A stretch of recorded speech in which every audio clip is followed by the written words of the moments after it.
ಕೆರೆಗೆ ತಡೆಗೋಡೆ ನಿರ್ಮಿಸುವಂತೆ ಒತ್ತಾಯಿಸಿ ಪ್ರತಿಭಟನೆ ನಡೆಸಲಾಗಿದೆ. ಮೋದೂರು ಬಳಿ ಬಸ್ ತಡೆದು ವಿದ್ಯಾರ್ಥಿಗಳು ಪ್ರತಿಭಟನೆಯನ್ನು ಮಾಡ್ತಾ ಇದ್ದಾರೆ. ಮೈಸೂರು ಜಿಲ್ಲೆಯ ಹುಣಸೂರು ತಾಲೂಕಿನ ಮೋದೂರು ಇದೇ ಮಾರ್ಗದಲ್ಲಿ ನೂರಾರು ವಿದ್ಯಾರ್ಥಿಗಳು ಪ್ರಯಾಣ ಮಾಡ್ತಾರೆ. ಮಂಡ್ಯದಲ್ಲಾದಂತಹ ದುರಂತದಂತೆ ಎಲ್ಲೂ ಕೂಡ ಆಗುವಂತಹ ಅಪಾಯ ಇದೆ. ಹೀಗಾಗಿ ಶೀಘ್ರವೇ ಕೆರೆಗೆ ತಡೆಗೋಡೆಯನ್ನು ನಿರ್ಮಿಸಬೇಕು ಅಂತ ಆಗ್ರಹಿಸಿ ಎಷ್ಟೇ ಮನವಿಯನ್ನು ಮಾಡಿಕೊಂಡ್ರು ಅಧಿಕಾರಿಗಳಿಗೆ ಯಾರೂ ಸ್ಪಂದಿಸ್ತಾ ಇಲ್ಲ.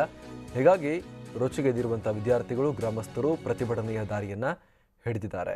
ರಸ್ತೆ ತಡೆಯನ್ನು ನಿರ್ಮಿಸಿ ಪ್ರತಿಭಟನೆಯನ್ನು ನಡೆಸ್ತಾ ಇರುವಂಥದ್ದು ನಾವು ನೋಡ್ತಾ ಇದ್ದೀವಿ. ಎಷ್ಟು ಅಪಾಯಕಾರಿಯಾಗಿದೆ ಆ ರಸ್ತೆ ಅಂತ ಹೇಳಿ. ಅಲ್ಲಿ ಬಸ್ಸು ಇತ್ಯಾದಿ ವೆಹಿಕಲ್ಗಳು ಓಡಾಡುತ್ತವೆ. ಆದರೆ ಆ ರಸ್ತೆಗೆ ಯಾವುದೇ ರೀತಿಯಲ್ಲೂ ಕೂಡ ತಡೆಗೋಡೆ ಅನ್ನುವಂಥದ್ದೇ ಇಲ್ಲ. ಸ್ವಲ್ಪ ಸ್ಲಿಪ್ ಆದರೂ ನೇರವಾಗಿ ಕೆರೆಗೆ ಬಿದ್ದು ಹೋಗುತ್ತೆ ಯಾವುದೇ ವಾಹನ ಅಲ್ಲಿ. ಹೀಗಾಗಿ ನಾವು ಎಷ್ಟು ಮನವಿ ಮಾಡಿಕೊಂಡ್ರು ಯಾರೂ ಏನೂ ಕ್ರಮ ಕೈಗೊಳ್ತಾ ಇಲ್ಲ ಅಂಥೇಳಿ ವಿದ್ಯಾರ್ಥಿಗಳು ಮತ್ತು ಸ್ಥಳೀಯರು ಅಲ್ಲಿ ಪ್ರತಿಭಟನೆಯನ್ನು ಮಾಡ್ತಾ ಇದ್ದಾರೆ.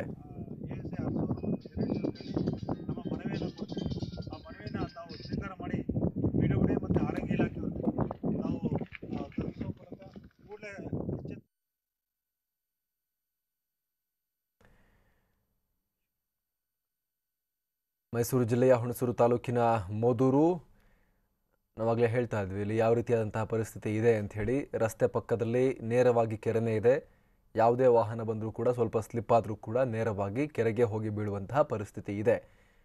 ಹೀಗಾಗಿ ಏನು ಮಂಡ್ಯದಲ್ಲಿ ಯಾವ ರೀತಿ ದುರಂತ ಆಯಿತು, ಬಸ್ ಕೆರೆಗೆ ಬಿದ್ದು ನಾಲೆಗೆ ಬಿದ್ದು, ಆ ರೀತಿ ಆಗುವಂಥ ಎಲ್ಲ ಅಪಾಯ ಇಲ್ಲೂ ಕೂಡ ಇದೆ. ಹೀಗಾಗಿ ಏನಾದರೂ ಮಾಡಿ ಇದಕ್ಕೊಂದು ತಡೆಗೋಡೆ ನಿರ್ಮಿಸಿ ಅನ್ನುವಂಥ ಆಗ್ರಹವನ್ನು ಮಾಡ್ತಾ ಇದ್ದಾರೆ. ಮತ್ತಷ್ಟು ಮಾಹಿತಿಯನ್ನು ನೀಡ್ತಾರೆ ನಮ್ಮ ಪ್ರತಿನಿಧಿ ರಾಮ್. ತುಂಬ ದೃಶ್ಯಗಳಲ್ಲೇ ಸ್ಪಷ್ಟವಾಗ್ತಾ ಇದೆ. ಸ್ವಲ್ಪ ಸ್ಲಿಪ್ ಆದರೂ ಕೂಡ ಯಾವುದೇ ವಾಹನ ನೇರವಾಗಿ ಕೆರೆಗೆ ಆಹಾರ ಆಗುತ್ತೆ ಇಲ್ಲಿ ಅಂಥ ಪರಿಸ್ಥಿತಿ ಇದೆ.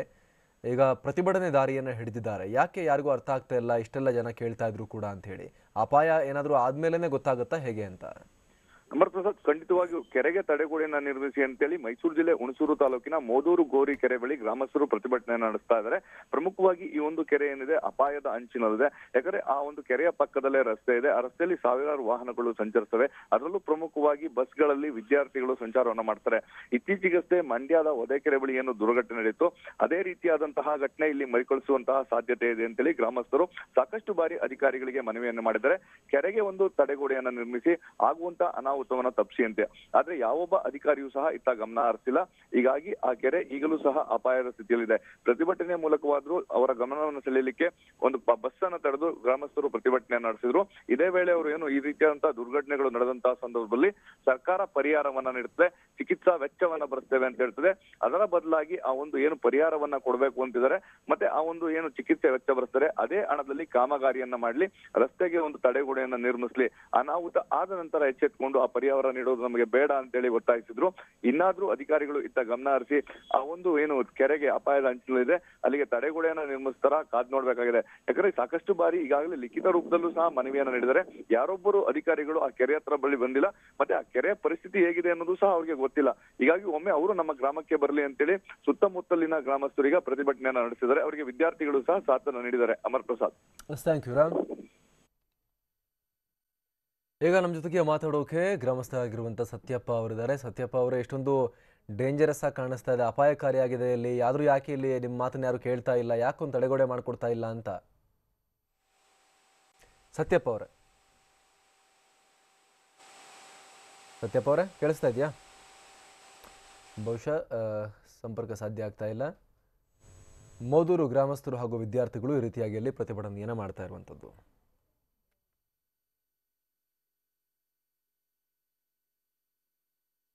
ಮೈಸೂರಿನ ಹುಣಸೂರಿನ ಮೋದೂರಿನಲ್ಲಿ ಈ ರೀತಿಯಾದಂತಹ ಒಂದು ಸಿಚುವೇಶನ್ ಇದೆ. ಇಲ್ಲಿ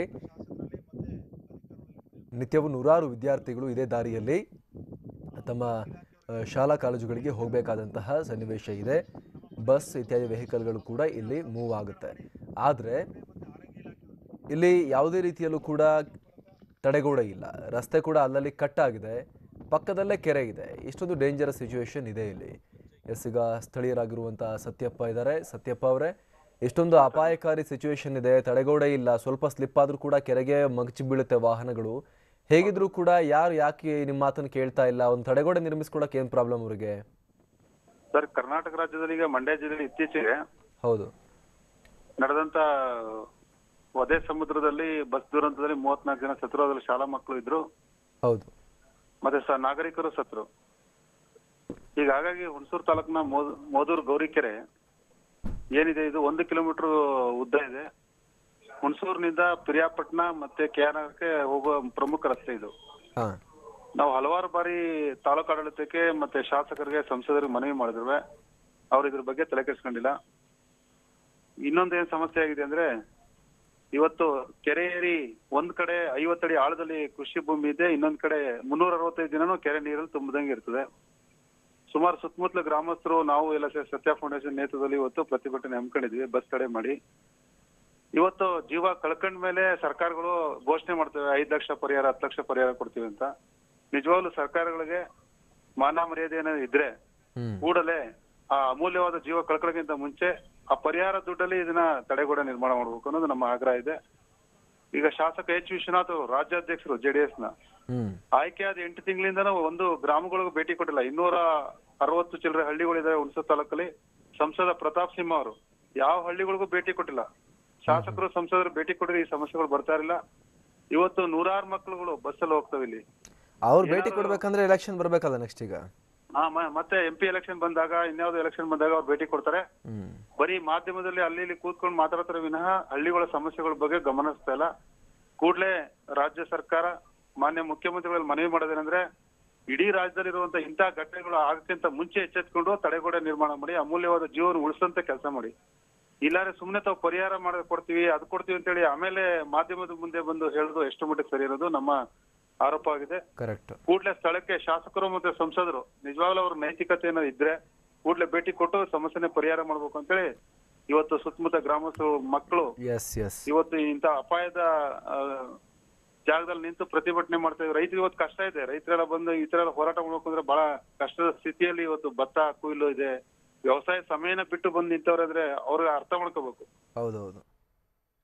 ಥ್ಯಾಂಕ್ ಯು ಸತ್ಯಪ್ಪ ಅವರು, ತಾವು ನಮ್ಮ ಜೊತೆಗೆ ಮಾತಾಡಿದ್ದಕ್ಕಾಗಿ ಸಂದರ್ಭದಲ್ಲಿ.